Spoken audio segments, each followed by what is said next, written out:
Greetings from Las Vegas and welcome to the EOG Sports Hour. John Kelly with you on a Friday night alongside Eric Strasser. He's my usual Friday night broadcast partner. They call him Palm Tree. He's our resident baseball expert as well. Well respected in the Las Vegas sports betting fraternity. He has his own website, palmtreehandicapping.com, that we'll talk a lot about later in the program. You'll hear three voices on tonight's show, my voice, Eric's voice, and the voice of ChiTownJoe. He comes to us from the Chicagoland area. He is a dedicated horse player, and he is here to talk about the 32nd running of the Arlington Million that goes tomorrow afternoon at Arlington International Racecourse. Joe is a dedicated horse player and one of those smart, sophisticated gamblers I like to talk about at EOG. We lost a member of our community tonight. Very sad to report. King Revolver, no longer part of the team. He started a thread tonight at EOG. It's been fun, ladies and gents, and I've always talked about how he moves the conversation along at EOG beautifully. He's informative. He was also entertaining, so best of luck in his new ventures. You can go to EOG.com in the main forum and find out about Kinger's new home. And Eric Strasser, you and I both talked about Kinger's contributions to EOG before the show. Yeah, that's really too bad because it is a very, very difficult job to keep all of the different personalities and all of the different opinions on one track moving forward. And he was just great at it. He was terrific at what he did for the forum, and it's really too bad. I'm sorry to see him go. I hope he moves on to happier things and better things because he deserves it. He really did a terrific job for the site. Doesn't have to worry about his future, what with all the talent that he has and the job that he did at EOG. He was a dedicated worker. ChiTownJoe, good evening. Welcome to the program. I know you too will miss King Revolver at EOG. Good evening, John and Eric. Nice to talk to you. Thanks for having me on. Yes, I'll definitely miss Kinger. He was a great guy, did a fantastic job for the site. Definitely miss him. And he will be missed. You've got a crew of EOG community members that are going to meet up at Arlington tomorrow, led by Rich Sox 24. He was good to us last time around, ChiTownJoe, with the access he has to choice seats at Arlington. A few weeks back, I was at Arlington with a group of EOGers. ChiTownJoe was the star of the day. Joe invested a total of $200 in the Pick 5 at Saratoga Racecourse and came home with more than $38,000 for his efforts. And Joe, being the generous guy he is, he treated the entire crew to dinner at Ruth's Chris Steakhouse. I'd imagine the tab to be in at least four figures. But Joe, thanks for dinner that night, and job well done. How have you done since the big score? Not too well. I could use another big hit tomorrow. That would be fantastic. I'd gladly treat everybody in the crew out again. Would that be something? Who's going to be there tomorrow? Same guys as last time. Easy Goer, Rich Sox, Big Runner, and Panther Man may join us, and a couple other guys. So I think. Braden. Braden's a newcomer. He's we met him at Teddy's dinner. Oh, he's a good guy. Yeah. He's supposed to come in from Milwaukee. And I understand Panther Man may join the group. I don't know if you mentioned his name yet. That's JHU's dad's son. So what a crew that'll be at Arlington. So then shouldn't he just be JHU? Instead of Pantherman? He went to Johns Hopkins. That's why the JHU acronym. Yeah, but he could be just JHU. And he once worked at here in Las Vegas for a gaming company, but now he's in the financial markets in the Chicagoland area. Joe, what is it that you do in Chicago? I'm a software engineer. I write computer code for operator interface on plastic machinery. I've been at the same company for close to 28 years. Started right out of college, right out of Marquette University. Yikes. And Marquette with a strong basketball tradition. I take it El McGuire was gone by the time you arrived. Who was at Marquette when you were at Marquette? Freshman year was recently passed. Rick Majerus was the coach my freshman year.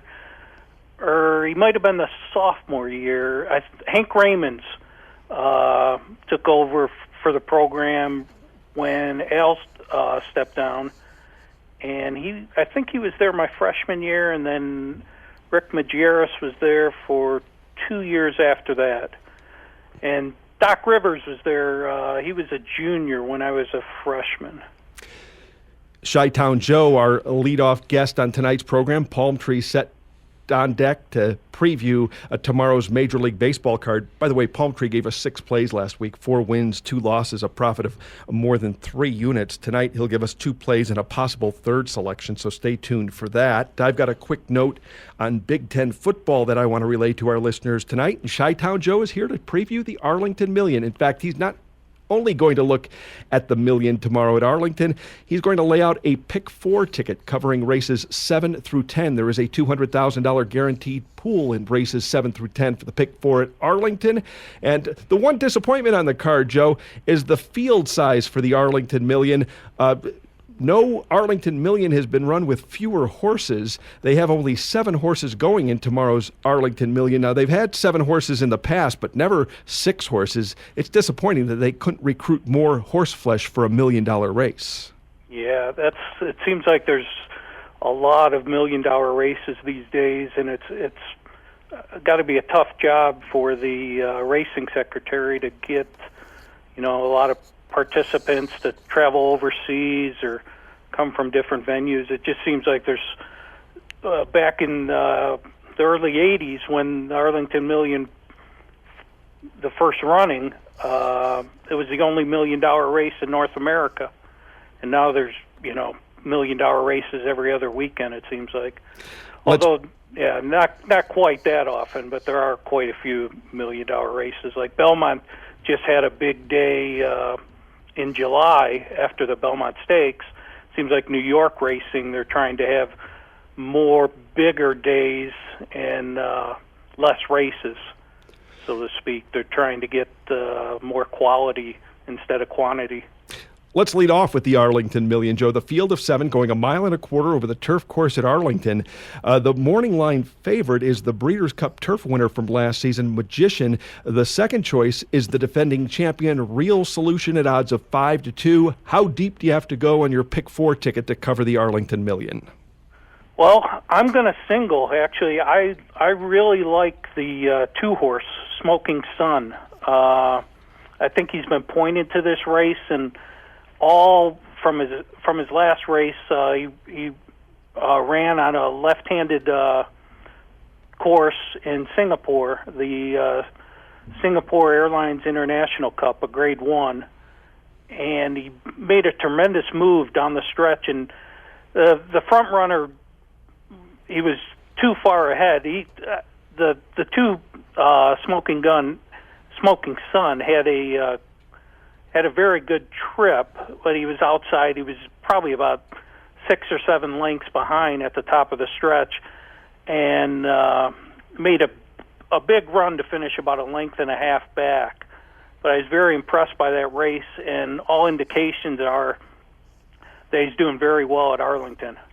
Race 10, number 2, Smoking Sun, ChiTownJoe's Pick 4 single tomorrow at Arlington. Race 10, number 2, Smoking Sun. That race, by the way, goes at 5:36 Central Time. That's 3:36 here in the West. So shortly after 3:30 here in the West, take a look at the television, watch the Arlington Million with Smoking Sun being ChiTownJoe's top pick. Joe, let's rewind to the 7th race. Let's quickly go through the undercard, if you would. Races 7, 8, and 9. How do you call out your Pick 4 ticket? Well, one quick thing on the Arlington Million. It's a field devoid of speed, so it's really going to be a cavalry charge. You'll see if you're watching on TV. The last 3/16 of a mile is going to be a sprint to the finish. There's very little speed on there, and it looks like the 1 and the 7, Hardest Core and Side Glance, are going to be all the pace. And the only thing that scares me with the 2 is getting bottled in. That's one thing to watch. So it'd be important for that horse to get out at the top of the stretch and be able to get by the front runners. But that's about the only concern I have. One other interesting note with Chad Brown's horse. the Real Solution, who got put up last year via DQ over the Apache in the Arlington Million. He got put up to first. He has a reputation as a hanger, and he just won his first race, the Manhattan, at Belmont his first win in North America from his last 7 tries. And Chad Brown, an interesting stat on him, John, is that he is 3 for 28 with an ROI of 0.69 out of a $2 wager in turf routes following a win. And a lot of those were real short prices, the 3 for 28. So I'd be leery. He could win, but his trainer's past performances with horses coming off a win in a turf route don't indicate that he's going to have the same success that he has previously. Is that a backbone of your handicapping style, Joe? Trainer patterns? I do. I especially the bigger races. I like to watch that, and Chad Brown. He's going to take a lot of money, that horse, tomorrow, and so is Aidan O'Brien's horse, Magician, who won the Breeders' Cup Turf last year. Came charging from behind. It was a very fast pace. The pace collapsed, and he came from last place to win. And he's just not going to get that pace tomorrow. And he hasn't been performing too well. And it almost seems like this race was an afterthought for him. He was running in Ascot. He ran at the Royal Ascot meeting June 18th. And then he came back a month later, 20 days ago, and ran a real dismal performance that I guess O'Brien attributed to the soft going. So we'll have to see but it didn't seem like this was the prime objective, which, that we'll have to see how he performs. But I don't like him as a favorite. He's probably going to be in the 7-5 range. I think that's what his morning line was. So ChiTownJoe gives us the third choice on the morning line in the Arlington Million, number 2, Smoking Sun, race 10, number 2, Smoking Sun. The program odds 9-2. Joe, if you would, lay out that pick 4 ticket for us starting in the 7th race at Arlington. How will you call out the ticket when you step to the window? Okay, starting at race 7, it's going to be a 50-cent pick 4, and we're going to use the 2, 5, and 9 in the first leg. That's Dandino 3-1, Moment in Time at 20-1, and Eye of the Storm at 6-1. That's the 2, 5, and 9 in the first leg. In the second leg, race 8, I'm going to use the 1, Global View, the 4, General Jack, the 6, Adelaide, and the 9, Tourist. And then in the third leg, race 9, I'm going to use the 1, Just the Judge, the 4, Emmelant, the 5, Stephanie's Kitten, and the 9, Alterite. And then in the last leg, I'm going to use the 2, Smoking Sun. So for 50 cents away, that's a $24 ticket. And to figure that out for those who don't play the horses, all you have to do is multiply the combinations and then multiply that by the bet amount. So with 3 horses in the first leg times 4 horses in the second makes 12, times 4 horses in the third makes 48. And then, of course, the single in the last leg means 48 combinations at 50 cents away. Total investment $24. ChiTownJoe, let's do it again. You did it a couple of weeks ago. Let's do it again tomorrow. Say hello to the crew from EOG for me, and good luck tomorrow. Thanks a lot, John. Good luck, Joe. We're looking forward to seeing you a couple of weeks. Yep. We'll see you out there in a couple of weeks. We'll have a good time tomorrow. ChiTownJoe on the program. Let's step aside and take a quick time out right here. When we return, we'll turn the conversation to baseball. We'll ask Eric Strasser about the big news. Bud Selig out. Rob Manfred in. Manfred takes over the commissioner's role in late January of next year. We'll ask Eric what he thought about Selig's tenure and the challenges that lie ahead for Rob Manfred. What do you say? 45 minutes, commercial free. We go. Let's bang it out. Back after this quick timeout.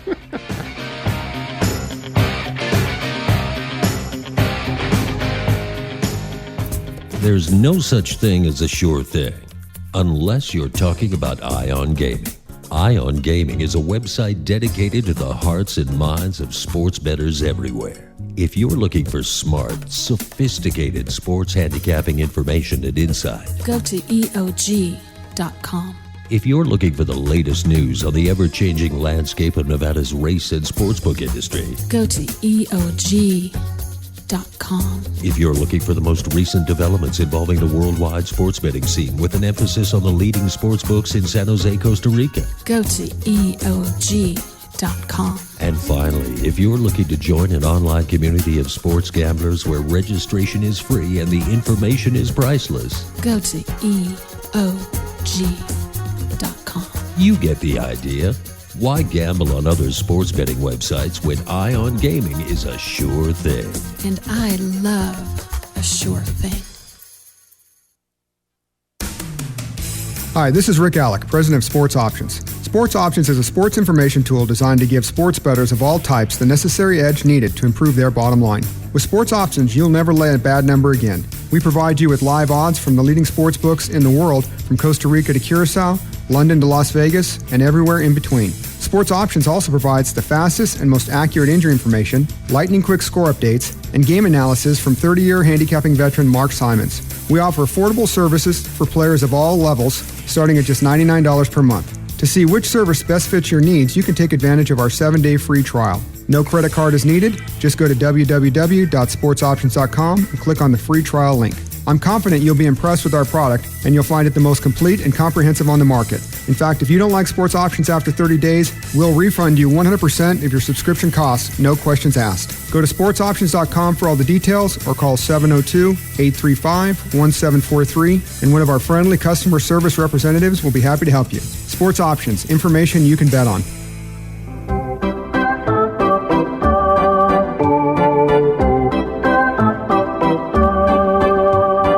The EOG Sports Hour. John Kelly with you on a Friday night alongside Eric Strasser, a.k.a. Palm Tree. The website's palmtreehandicapping.com. Eric is here to preview Saturday's MLB card. He was good to us last week. We'll see what he has to offer this week. At least 2 plays, possible third, depending on the price in the market. Let me ask big picture story, though, Eric, before we get going into the specific details of tomorrow's games. Rob Manfred in, Bud Selig out. What did you think of Selig's tenure? Well, I think he did a lot to grow the game financially, but I think his legacy is the fact that the game was infested with performance-enhancing drugs for a long time. Instant replay is an absolute disaster, and it's almost impossible now for a middle-class family to afford to go to a baseball game. So he did a lot for the owners, but he did not do a lot for the fans. I wasn't a fan. I never have been. Challenges for Manfred. First thing he's got to do is fix replay. It's just a complete disaster. I mean, we've talked about this multiple times, John, on this show, you and I, but it happened again last night, a play at the plate where a wrong call was made, cost the Padres. Didn't cost them a game. It's unfair to say that, but it cost them a chance to play at least a bottom of the ninth and maybe longer because a play was missed, and it was a very obvious blown call. The night before, there was another blown call that hurt the Padres, and this. I said to you last week, I don't understand the call at the plate, the blocking the plate, because you see, and Fangraphs did a great article on it this week, basically showing that you can have catchers in exactly the same position, catch a ball, and then go to tag a runner, and sometimes the call is blocking the plate, and sometimes it's okay. I don't think there's anybody that understands exactly what that rule is supposed to do, and we're 3/4 of a way through a major league season. Replay and the catching rule, I mean, it's just disastrous, and it's got to get fixed, and it's got to get fixed right away. They fixed the call earlier in the season with the transfer play at second base. They've got to address this because right now, announcers don't understand it. Players don't understand it. Managers don't understand it. And even the umpires in New York who are making the call, they're calling the same exact play differently from play to play and from stadium to stadium. So he really's got some things to fix right away, because we're getting to the nitty-gritty where a blown call can affect the game, and we're at the point right now where one game can affect who makes the playoffs, and it's got to be done right. For most of the month of July, I think most people thought in the American League the A's and the Angels were the two best teams in that league. But now, the way the Baltimore Orioles are playing and the red-hot Kansas City Royals, I think the Royals are quickly becoming the story of the 2014 MLB season. The A's have backed up recently. The A's and Angels tied on the loss side right now. Tied in the loss column, which means tied. And you even left out the hottest team. Everybody thinks the Royals are the hottest team, and they are. They've won 11 of 12. Mariners have won 10 of 11. They are charging fast, and they're playing a better ball than anybody. They're just forgotten because the two teams with the best records happen to be in the same division. But, the Mariners and the Royals are right there. It's going to be a great finish. But interesting, next Friday night, when you and I are sitting here together, it will just have been completed or about to be completed the first game of the Angels. Sorry about that. That was my phone telling me it's dead. First game of the Angels-A's series. They play next. They have 10 games left this season, and next Friday night they play in Oakland. But here's the interesting part. Okay, and this is so blatantly unfair. Again, Bud Selig and his schedule. The A's have played 2 games more than the Angels. But next week, this weekend, let's start with this weekend. The Angels play in Texas. The A's are playing in Atlanta. And although the Braves have been playing horribly, still advantage Anaheim. And so they're tied in the loss column. Then, in the midweek series now, the Angels go to Boston, and they play Monday, Tuesday, Wednesday, and Thursday, and then have to fly overnight from Boston to Oakland to start a series with the A's on Friday. Meanwhile, the A's are going to be at home. They have Monday off. They play the Mets Tuesday and Wednesday, and then they have Thursday off again, and then the Angels come into town. So it's going to be a huge advantage for the A's next weekend. They will have had plenty of time to get their bullpen in order. If they wanted to manipulate anybody and set up their rotation a certain way for the Angels, they can do it. Meanwhile, the Angels don't have a single day off between those two things, and then they're going to fly cross-country overnight Thursday and have to play in Oakland on Friday. So right now, small advantage to the Angels this weekend, little advantage to the A's next week, although the Red Sox are playing like they just want the season to be over. But then, you talk about spots. It's a great spot for the A's next weekend at home, and when the Angels come to town. You can tell he does his homework already, looking ahead at the schedule, looking at the potential advantages there for Oakland over the LA Angels of Anaheim. How about this note on American League the American League playoff race, Eric? If the season ended today, the Detroit Tigers would not be participating. And the Tigers are in huge trouble, and let me tell you why. Because the Royals aren't going to play as well as they've been playing for the last 2 weeks until the end of the season. It's not possible, and the Tigers probably won't play as poorly. But here's the thing. If you look at the schedules for the two teams for the remainder of the year, both teams have probably there's 40 games left roughly. So let's say it's about 25 division games, and they each have 5 series outside the division that they have to play. The Royals' 5 series outside the division, Colorado for 3, Texas home and away for 6 games total, the Yankees, who are completely finished, and the Red Sox, who, as I said, don't want to play anymore. Detroit has to play Seattle this weekend, and they lost tonight. They get to face King Felix tomorrow. Good luck with that. And then two of their other series outside the division are in Tampa and against San Francisco. So, the strength of schedule balance, huge advantage to the Royals. And the Royals are playing much better ball than the Tigers are right now. And they're doing it without Eric Hosmer. Their best hitter hasn't played, in a couple of weeks. So the one break for Detroit, they get to see the Royals 6 times. So, they will, those matchups become absolutely critical for the Tigers. Well, it's going to be great because the Angels, the A's, and the Mariners, the Angels and the A's have 10 games against each other. The Mariners have 2 series each against the A's and the Angels. They're not out of it. They're playing great baseball. they're scoring 6 runs a game right now, and their rotation that James Paxton is back every single night. They throw not just a quality starter at you, but a premium starter at you. So the Mariners have had a couple of slumps during the year, but they're playing terrific ball right now. I don't know that they can make up 7 games on both of those teams, but they will have an awful lot to say about who's going to be there, and they've got a lot of games left in the division, which could either help them or hurt them because their division is so strong. So it might end up killing them and knocking them, out of the playoffs, although I don't think so. I think the Mariners are going to make it. The Mariners and the Royals, with those 2 bullpens, boy, are they going to be a pain in the neck to play in the playoffs. The American League playoffs this year are going to be great. I can't wait. Yeah, and in the postseason, it's not always who starts the game, but who finishes the game. John, I've been on this show now with you for 4 years, and every single year we do a show at the beginning of the postseason, and I always say, defense and bullpens wins in the playoffs, and that is absolutely 100% true. It's not who starts, it's who finishes. And, we haven't even talked about the Orioles. They are absolutely running. When that division is done, it is over. They are 7.5 games ahead. The Yankees, we've been talking about all year, the Yankees have no chance, but they've done a great job hanging in. But now, they're 3 games over 500. They're not even in the same league with any of the rest of these teams. But the Orioles, great game tonight. They came up with a late run against the bullpen. Corey Kluber tonight was unbelievable. He has no chance to win the Cy Young, but boy, does he deserve one. He has pitched magnificently. He's got like 9 games of 9 strikeouts or more. I mean, just magnificent. And in the National League, Eric, our good friend Steve McLaughlin, who we had breakfast with this morning at the Orleans Hotel and Casino, he said it's the Nats and the Dodgers in the NLCS.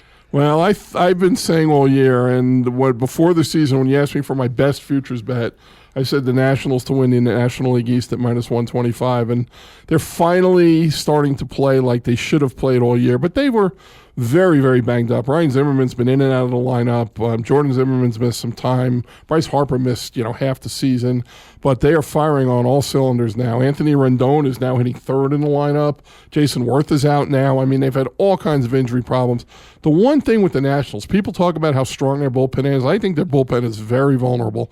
I think Rafael Soriano, he's going to blow one big game in the playoffs that's going to really, really hurt them. I just have no confidence in him. He almost blew it tonight, but he ended up getting the last out.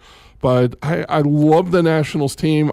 They were my pick before the year to win the World Series, but I just worry about that bullpen. I just don't have the confidence that they're going to get it done. You're listening to the EOG Sports Hour. John Kelly with Eric Strasser. Eric has a new website. It's palmtreehandicapping.com. I'm here to promote EOG, the 3 letters that stand for Eye on Gaming. Eric, your website, palmtreehandicapping.com, already has a nice following. I appreciate it. I've had a lot of sign-ups and a lot of people come over, and it's a great forum for me because I write up my picks every day, and I get to write a couple of blogs a week, which are interesting, and it's not a pay site. There will be something for sale on there when I finish my book and I get it up on the website, and I'm going to use the website to promote the sale of the book. But right now, it's a free site. Everything is free. The blogs are free. We have a relationship with EOG. We post archives of some of the EOG shows that I'm on there, which is nice. And I have a promotion coming, and I wish could talk 100% about it now, but it's basically a way for everybody who's come over and joined the site, which I appreciate, to be able to get a discount on their gambling, so to speak. It's going to be a financial incentive for everybody that follows me, and I'm not involved in this financially at all. It's not, that's not what I do, but it's going to be a cheap way for everybody to get involved, and I'm looking forward to finalizing the details, getting the promotion up on the site. It'll be up there probably the first part of next week. I would think almost certainly by Monday, and I want everybody to come over and look at it. And as I said, it's nothing that I'm getting anything out of, but it's going to be just a thank you for everybody that's come over to the site, something that I was able to arrange with people that I've played with for years, and it's going to be a real big bonus for everybody that comes over. So everybody that's listening, I hope they come over, check it out, and I think I can save you a little bit of money, which is my goal. Eric is going to be here next Friday night as Yes. well. He'll wheel back, so we'll be talking baseball next Friday night as well. In fact, you'll be a busy man next Friday. The Hilton Super Contest, I should just say the Super Contest at Westgate. They have a big crew that's coming into town next week. There'll be a seminar on Friday night, I think a golf outing on Saturday, and you serve as a proxy for some gamblers. Yeah, I have as I said, I think I've told you this before, but I have a friend from New York who is not coming in next week, but he's coming in during the following week, and he asked me if I would put the plays in for him because he wants to be in the contest. So I said that I would, and he's a good friend, and we go way back. And once I said that I would do that, I figured I would do it for a couple of other people as well, cover my expenses essentially. And Railbird is going to be, I'm going to be Railbird's proxy. A couple of other EOGers who, if they don't mind, I'll tell you next week, but they're coming into town next week. One of the guys who I've never met before, who I'm looking forward to, one of the EOGers, and a couple of other people. So it's going to be a little bit of fun for me to be able to root the guys on as I go through the season, because I don't plan on doing much with football this year. I'm going to spend the time finishing up my book, and that time that I will have if I don't do any handicapping or anything at all, that'll give me a lot of time to work on getting the book done, which is what I really want to do. So I think I'm, for the most part, going to pass the season, other than getting into a couple of pools that I'm in every single year and just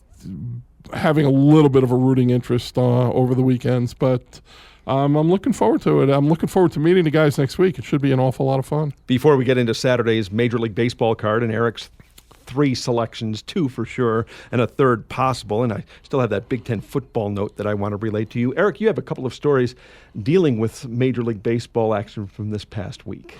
Well, just one thing. I forgot to mention it last week, but 2 things that have been driving me absolutely crazy, John, and it's one of them is we talked about the shift and how much the shift is affecting one of the reasons that I believe that scoring is down.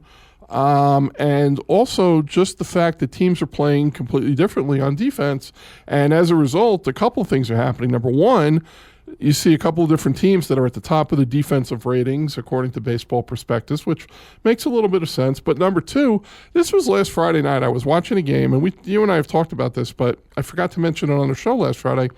And the Mets were playing the Phillies. The game was scoreless in the top of the 4th inning, which is almost midway through the game. Mets had the bases loaded with 2 outs and Lucas Duda up. Okay, now it's a situation where the bases are loaded. The game's tied, obviously, because it's scoreless. So you're getting into the middle innings, and what you want to do is you want to get 1 run. And I think everybody who was rooting for the Mets, bet on the Mets, or was involved with the Mets, would have been very happy if Lucas Duda had walked. You get the 1 run, you get out of the inning, and you move on. Well, the Phillies were actually giving the Mets a run because they were in the shift, and I mean a very pronounced shift, with the third baseman Kobayashi playing on the right side of second base along with the first baseman and the second baseman Chase Utley, and Jimmy Rollins, who's the shortstop, was about 15 feet from second base. I mean, if Duda had bunted a ball down the third base line, he might have had a triple because there was nobody within 50 feet aware of third base. It was the most obvious play in the world to me, and instead he swings and hits a ground ball to second base, and the Mets went on to blow him out later in the game. So that really, it's not a results-based analysis, but I'm looking at it at the time and I'm saying, what is wrong with these people? 10, 20 years ago, in that situation, every single hitter in the world, you get a hit, you get an RBI, and your team takes the lead. I mean, it's a no-brainer. And guys today don't play baseball the same way. It was just mind-boggling to me. And I don't want to hear the excuse he doesn't know how to bunt. These guys take batting practice every day since February 15th. You can learn how to bunt the ball down the third baseline. And it's such a good thing for a hitter like Duda, too, who's so pull-heavy, because if you do it once a week, they're going to have to play you a little bit differently, especially with the bases loaded, which opens up the whole right side of the infield. He's a heavy pull hitter. But in a situation where you can give the team the lead, I don't understand it. And he never even crossed his mind to lay the bunt down the third baseline. It's just mind-boggling to me. Let's get to Saturday's card. Let's do it. National League first, San Francisco home to Philadelphia. The Giants, $1.86 at Pinnacle right now. The total is 7.5. Yeah, everything in this game, and I mean everything, points directly to Tim Hudson. I mean, Kyle Kendrick always have problems in the first inning. If you want to look at the Sabre numbers, Hudson is 0.9 of a run better. He's got a much higher ground ball percentage. He's got a better ERA. There's nothing in this game that you can point at and say, oh, there's a reason to bet Kendrick at the big price. I'm not going to lay the number because I just don't lay those kinds of numbers with regularity. And the Phillies, they can score some runs, but there's nothing to point at here that even makes it a competitive game. When you say Hudson is nearly a run better than Kendrick, does that translate into a price? Can you put pennies on that? Well, not really, not just by looking at that alone. Maybe some people do. Maybe some people can take an XFIP, which is we've talked about. That's one of the Sabre numbers or the Sierra, and translate that directly into a price. I've never looked to do that. I combine a lot of things in when I make my own price on the game. But if one of them has a XFIP of 3.5 and the other one is 4.4, that's a significant difference. I mean, you're not going to see a number like that. What is league average, XFIP league average? That's a good question. I don't know. I have no idea, but I would say 3.7 maybe, but I'm not sure. Washington home to Pittsburgh, Gonzalez and Locke. Locke's been in the news lately. Gonzalez $1.65, the total 7 over. Yeah, that was a whole lot of nonsense, and he should not have had to go through that, have his name besmirched like that about throwing games. I don't believe there was anything to that at all.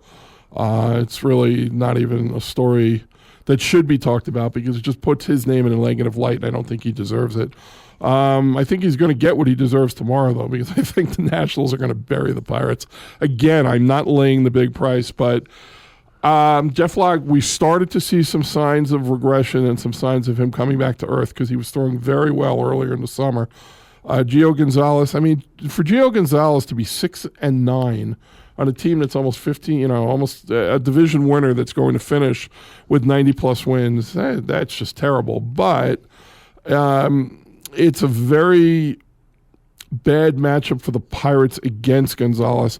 We've talked about it before. The Pirates just don't hit left-handed pitching. And with Andrew McCutchen out, he was their best hitter against lefties. Now, Pedro Alvarez won't be in the lineup. Ike Davis won't be in the lineup. Gabby Sanchez will play first. And Gregory Polanco may or may not be in the lineup, but even if he does, he's got a 900 OPS against right-handed pitching and a 500 OPS against left-handed pitching. So he's a liability when he is in there against the lefties.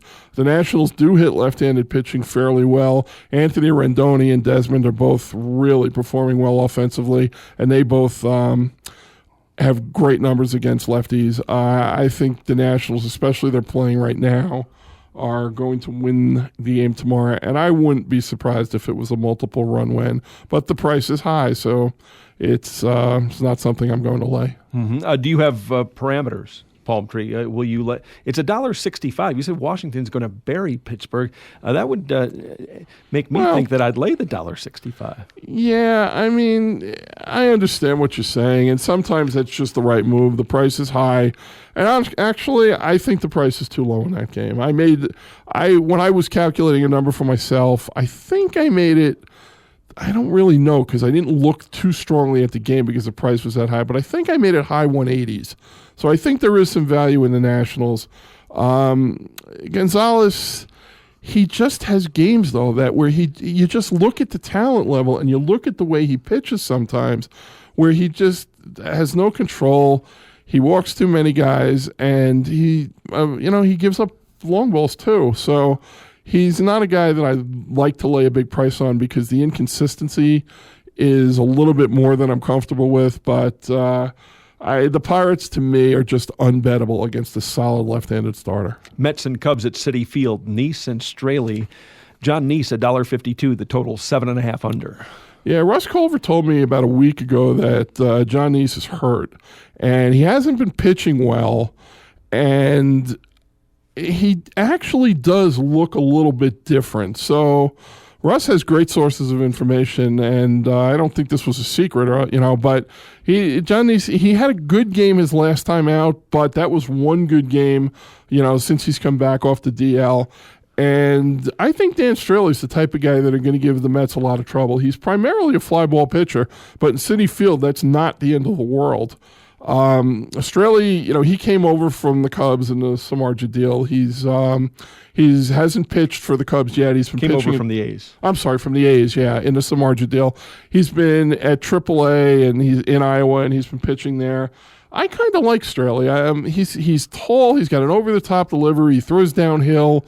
But the Cubs, where their priorities are for this year when Edwin Jackson is in the rotation and Dan Straley's in Iowa. So, they're just trying to do some things. Tonight, the Cubs struck out 14 times against Met pitching, which, wow, was that. I watched a lot of that game, but boy, that was hard to watch. So, but this is to play, John. The line, I think, the best I could see on Straley was plus 141.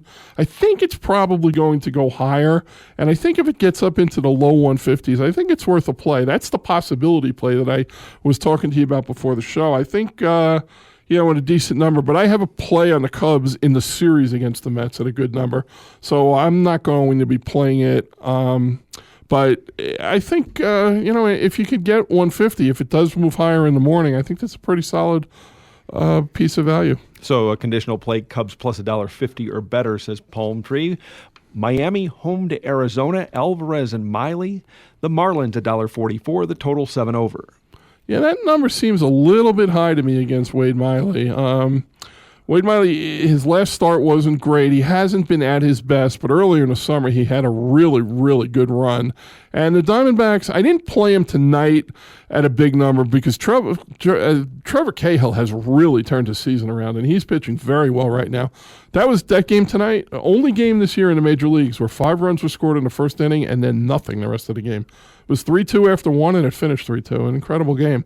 But I didn't like the spot for the Diamondbacks. I was on the Marlins last night, got a comeback win because the Diamondbacks had played the doubleheader the day before. They had some bullpen issues, and it turned out that the bullpen issues came home to roost because they had to go to the rookie, I forgot his name, Higgins, in extra innings, and the Marlins were able to score right away. But it's been a couple of days now. The Diamondbacks should be back on track after, 3 straight or 3 games, 2 days, 3 games, long days of baseball. And the Diamondbacks, as I said, they won tonight, but tomorrow it is Henderson Alvarez, and, he's been he's been hurt, so he's been out of the lineup, and you don't know what you're getting from a guy coming back, so that's, for me, enough reason not to get involved. At Busch Stadium, St. Louis, home to San Diego, Miller and Hahn. The Cardinals $1.35, the total 7 over. I know we've got to pick it up, and we'll be real quick, but boy, I don't know if you saw that game last night, and they review a play and still get it wrong. It's just awful what happened to the Padres last night. Jesse Hahn, warning signs, danger signs flashing all over the place. His fastball velocity earlier in the season was 3 miles an hour faster than he is throwing the ball right now. We've seen some regression. He's down to just over 90 miles an hour. He was up in mid-93s earlier, in April. So that is a sense that he is getting to the end of his season. He's thrown a lot of innings. He hasn't taken time off. Jesse Hahn is not a guy that I want to have my money on right now. Shelby Miller looked like he was turning it around, but he had a real bad time his last time out. So I certainly wouldn't lay a price with Miller, but I don't want to be anywhere near Jesse Hahn right now. At Coors Field, Colorado home to Cincinnati. No numbers available in this game. Jordan Lyles against Dylan Axelrod. I remember Axelrod early in his career with the White Sox. He's not much. No, he's not much. And he's just the kind of guy that you bring up for a start when you've got basically nothing else left, and that's pretty much what the Reds are. More warning signs on Jordan Lyles, though. His fastball velocity has dropped 2 miles an hour since this time last year, so he's not a guy you want to get involved with either. That's maybe a game when they ever do post a number, you might want to look at the over, but it'll probably be up in the 11 range, which is not so fun. Dodgers and Brewers in L.A., Kershaw and Gallardo. Kershaw, -$2. The total on the game is 6. Dodgers lost tonight at Dodger Stadium. 6-3 was the final. The Brewers hit L.A. with 5 in the 8th and 1 in the 9th. I was so close to betting the Brewers today, too, but I look back at the starts last week, and one of the games I gave you last Friday night was to fade Zach Greinke in Miller Park, and the Brewers beat him at a nice price with Mike Fiers. And sometimes you win by or you lose by winning, John, because we talked about Mike Fiers last night, how he had figured things out in the minors, and we got a great price on him. We got a decent price on him Thursday, and then he strikes out 14 in 6 innings, and I'm never going to see a decent price on him again. So you lose by winning. But I wish I would have taken Jimmy Nelson tonight, but Greinke's numbers at home are just too good, and I didn't get the number that I wanted, so I passed. But it's going to be a terrific game tomorrow. Ivana Gallardo is having a tremendous season. There's nothing even left to say about Kershaw. The total is 6. I'm not going to play it because there's no room for error, but I would be very surprised if it didn't stay under. American League action. Tampa home to the New York Yankees. Smiley and Green. Smiley $1.36. The total 7 over. Yeah, Drew Smiley may have found the fountain of something because he really looked great in his last start, his second start for the Rays. And the Yankees, by the end of this weekend, they'll just be playing out the string. But Shane Green has been a very positive development for them in a season where they certainly didn't expect Shane Green to be starting 10 to 15 games for them. He's been very good. His Sabre numbers are very good. His best thing about Shane Green is he's got a 58% ground ball rate, which is just phenomenal. So he strikes people out. He keeps the ball on the ground. I like him, but the team is just dead right now. They've lost 5 in a row. I think they're realizing their season is over. They're not coming from 8 back to catch the Orioles, and they're not going to catch the Tigers or the Mariners or whoever else it is in the wild card either. So the Yankees are playing out the string right now, but this is a game where I also have a bet for the 3-game series on Tampa over the Yankees. So I'm a leg up on that one, but I won't be playing this game. Cleveland hosting Baltimore. Carrasco and Jimenez. Carrasco $1.26. The total 8.5. Yeah, Carlos Carrasco has pitched very well for the Indians, but in short spurts. It's been 4 innings and 5 innings. He's not stretched out at all. He's not going deep. Last Friday night I gave you a play on the Cardinals against Jimenez. I didn't believe in Jimenez, and I still don't believe in Jimenez. But here's the thing. Last week in that Saturday start against the Cardinals, he fell down 2-0, and then the Orioles scored a bunch of runs, and they blew out the Cardinals. Jimenez pitched, I don't know what it was, 5 innings, maybe 5 1/3, 17 fly balls, 1 ground ball, okay? Both of these guys, I think, are going to get lit up tomorrow. I've played the over 8.5 -15. The Orioles bats are alive, and they ran into Corey Kluber tonight. That's like running into Kershaw on his best day right now. And the Indians really are much better against right-handed pitching than they are against left-handed pitching. I think both teams are going to score some runs tomorrow. I think 8.5 should be 9, probably juiced to the over. The line is light, and I think we're going to see a lot of runs. The first of 2 plays from Palm Tree, game 9-17, 9-18, Baltimore and Cleveland over the total of 8.5. Don't forget the website, palmtreehandicapping.com. We'll run through the rest of these games quickly. Detroit home to Seattle, Price and Hernandez. What a pitching matchup. Price, $1.13. The total, 6.5 under. Yeah, I can't wait to watch this game. And I'm not even sure how to get to 6.5. That just seems crazy. But this is my second play. I'm just going to play King Felix as an underdog. I took plus 103 about an hour ago. There's really not that much to say about this game except King Felix is just a little bit better than David Price in just about every area. His Sabre numbers are just a little bit better. His strikeouts per 9 inning, they're almost identical. Hernandez walks 1.5 batters per game. Price just a little bit less, but Hernandez has a 56% ground ball rate, which is much better than Price's 41%. The ERA is, I think it's comparable, but Hernandez, well, it's actually not. Hernandez is significantly better there. But here's the thing. these two guys are both great, and it's not going to surprise me if either team scores 1 or 2 runs and wins 2-1. But I get King Felix, who I think is just a little bit better, at an underdog price. And if this game gets to the 7th inning tied, the Mariners become huge favorites because the Mariners' bullpen is outstanding, and the the Tigers' bullpen is awful. So that's maybe you can't actually bet the second half of the game because both starters will probably still be in there in the 7th inning, but I just think the Mariners have just edges, just small edges, but edges all over the place. Betting number 919, Seattle over Detroit. Take the $1.03. At Fenway Park, the Red Sox and Astros, De La Rosa and Peacock. Boston, $1.78, the total 9. Not involved, won't get involved. Brad Peacock does not throw the ball well away from home. Edges to Ruby De La Rosa everywhere, but the price is prohibitive for me. Check out this pitching matchup at U.S. Cellular. The White Sox and Blue Jays. Former teammates Danks and Burley go at it. Burley, $1.20. The total 9. Burley expected to get a nice round of applause in Chicago. Yeah, this is another game where if you're going to look at anything, I'd say look at the over. I mean, today they were 9 runs in the 2nd inning. I don't think it'll be that way tomorrow, but I think there will be some runs scored. Twins and Royals at Target Field in Minneapolis. Hughes and Ventura.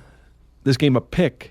Lay $1.05 either way. The total 7.5. I was looking to get involved with the Twins if I could get 120 or so. And the way the Royals are playing, I might be able to get it in the morning as all the money comes on Ventura and the Royals. If it gets to plus 120, Phil Hughes has just had a wonderful season, and he's still pitching well. That's about the number where I think there becomes a little bit of value on the Twins. Rangers and Angels in Arlington. Lewis and Shoemaker. Shoemaker $1.70. The total 9.5.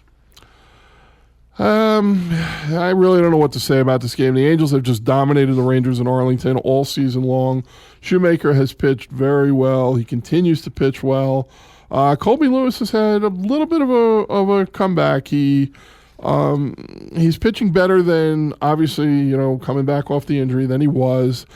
He's thrown in a couple of good games. He threw a shutout a week ago. It's the high number. The Angels are by far the better team, but Colby Lewis, every now and then he throws a gem.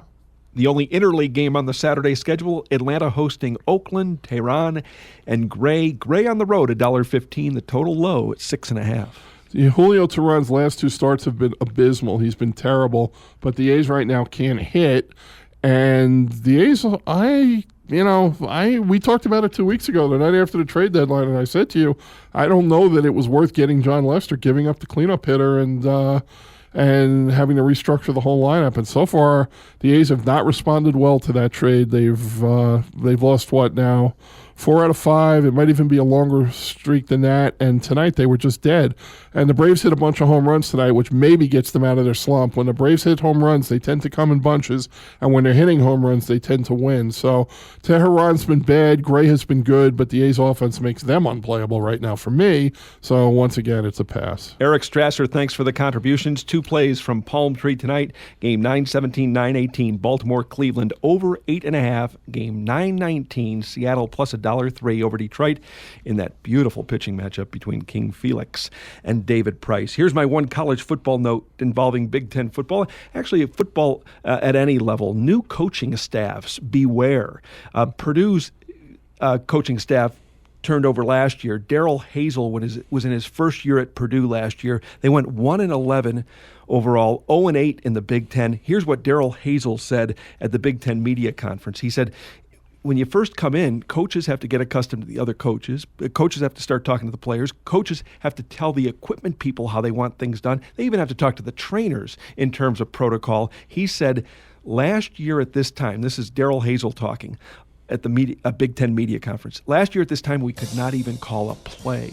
So beware of coaching staffs that turn over. A lot happens, and there's a lot of administration duties that have to take place, and a lot of times it's just the end of the play on the field suffers, whether it's a lack of communication or just getting everyone on the same page. It's a task, especially when college football kids get together, the young guys, they're not pros, not all are listening at all times. It's a tough task to be sure. So less than 2 weeks till first kickoff. That's right, and about 3 weeks away till the fewer than 3 weeks for the NFL season to start. So it's an exciting time. We'll talk more about sports and sports betting on next week's shows. For Eric Strasser, I'm John Kelly. Special thanks to ChiTownJoe, and good luck to Joe and the crew from EOG who's going out to Arlington Park tomorrow. There's a crew on Sunday going to Monmouth Park. That'll wrap up our program. Our conversation continues at EOG.com.